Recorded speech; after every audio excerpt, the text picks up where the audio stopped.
घर वाले कुर्बानी का एक जानवर खरीदते हैं। ऐ जिहड़ी असीं बड़ी गलती करने आ वो सवाल तुहाडे सामने रखन लगा।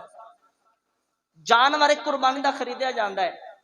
असीं आने आ कि किसी का बाप फौत हो गया होवे या माँ फौत हो गई होवे, दादा फौत हो गया होवे, नाना फौत हो गया होवे, भाई फौत हो गया होवे, घर का कोई फर्द ते बाज लोग की करते हैं कि जानवर जिहड़ा कुर्बानी का खरीदिया हुंदा है ना या किसी बड़े जानवर च हिस्सा पाया हुंदा है, असीं आने कि ये साडे मरन वाले दे नां दी कुर्बानी है।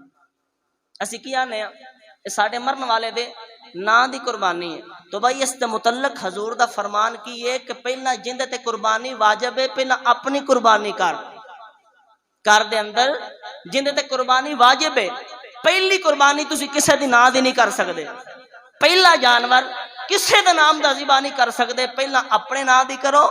अगर तुहाडे विच इन्नी हिम्मत है कि तुसीं होर डंगर लै सकदे हो, दूजा डंगर लैके जिंदे नां दा मर्जी कर दिओ, तीसरा लैके जिंदे नां दा मर्जी कर दिओ।